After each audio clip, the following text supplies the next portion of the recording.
रामनाथ ठाकुर। धन्यवाद पीठासीन महोदया। सर आपका 4 मिनट है, 4 मिनट्स। 4 मिनट। Yes sir. मैं अंतरिम बजट के समर्थन में बोलने के लिए खड़ा हुआ हूँ।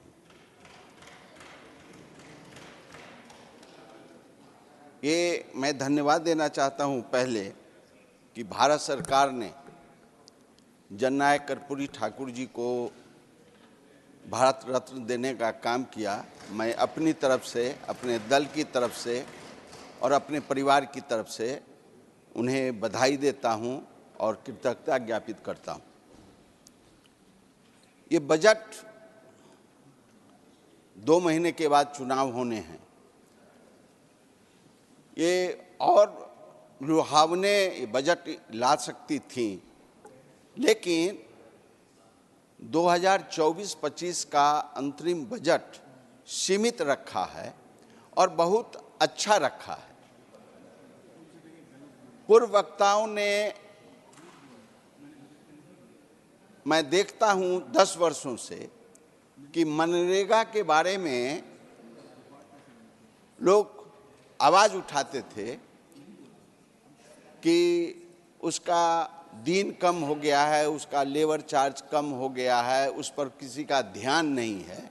लेकिन इस सरकार ने, वर्तमान सरकार ने मनरेगा का 6,000 करोड़ से बढ़ा करके 86,000 करोड़ किया है। हम इसके लिए भारत सरकार को बधाई देना चाहते हैं। और जो अदालत में कमियां थी, उस अदालत को सुदृढ़ करने के लिए 870 करोड़ रुपए का देने का काम किया है। इसके लिए मैं भी बधाई देना चाहता हूं। विश्वकर्मा योजना, जो नीचे तबके के लोगों को, जिसको किसी पर ध्यान नहीं था, उस तबके को रोजगार देने का काम किया है। इसके लिए भी मैं उसे बधाई देना चाहता हूं। रेलवे का जो कॉरिडोर का था 40,000 करोड़ रुपया का, उसमें भी अच्छे अच्छे काम हो सकते हैं, होंगे। लेकिन मेरा सुझाव है कि 100 वर्षों का जो पुल है वो उसको बनना चाहिए, उस पर ध्यान देना चाहिए। 100 वर्ष के जो स्टेशन हैं, जो जर्जर हालत में हैं, जिसका भवन गिरणासन है, गिरने वाला है, उस पर भी ध्यान देना चाहिए कि जो 100 वर्ष से ज़्यादा होंगे, पुल का हो गया, स्टेशन का हो गया, इस पर भी ध्यान देना चाहिए। और गरीब, झुग्गी झोपड़ी में बसने वाले लोगों के पर इस सरकार ने जो ध्यान देने का काम किया है, उसको बसाने का जो काम किया है, उसके लिए जो पैसा अलॉटमेंट किया है, इसके लिए भी हम उसे बधाई देना चाहते हैं। और कुछ सुझाव मैं देना चाहता हूं कि बिहार में कोई बड़ा उद्योग लगे, कोई बड़ा उद्योग लगे, ये इसके लिए हम बिहार सरकार से आई हुई योजना है, उस योजना को लागू करें।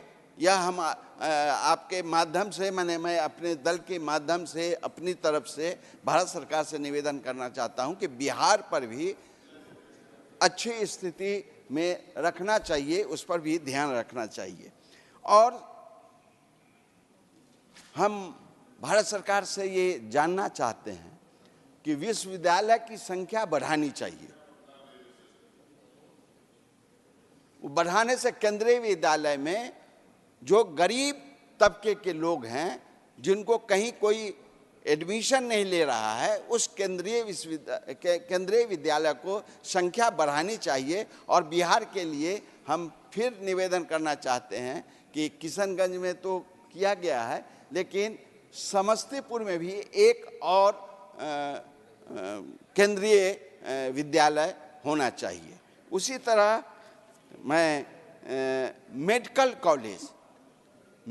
कॉलेज की बहुत ज़्यादा आवश्यकता है, और इससे डॉक्टर भी पैदा होंगे, नर्स के लिए भी इंस्टीट्यूशन खोलना चाहिए, उसके लिए विद्यालय खोलना चाहिए, पैरामेडिकल के लिए भी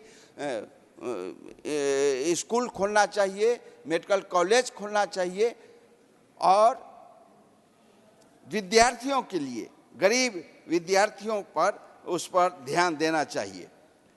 किसानों, युवाओं के जो रोजगार युवाओं को रोजगार नहीं मिल रहा है, उस पर भारत सरकार को ध्यान देना चाहिए। किसानों के लिए जो इन्होंने किया है उसके लिए हम अपने तरफ से बधाई देना चाहते हैं। ऐसे बहुत सारे पॉइंट्स हैं जिस पर हमें बोलना था, लेकिन समय का अभाव है। इन्हीं चंद शब्दों के साथ हम कहना चाहते हैं, चमन के सींचने में पत्तियां कुछ झड़ गई होंगी, चमन के सींचने में पत्तियां कुछ झड़ गई होंगी, वो इल्जाम लगाते हैं इस चमन के रहनुमाई का, और जिसने चमन के पत्तियों को अपने हाथों से रौंद डाला वो दावा करते हैं इस चमन के रहनुमाई का। इन्हीं चंद शब्दों के साथ मैं अपनी बात खत्म करता हूँ। जय हिंद, जय भारत। धन्यवाद।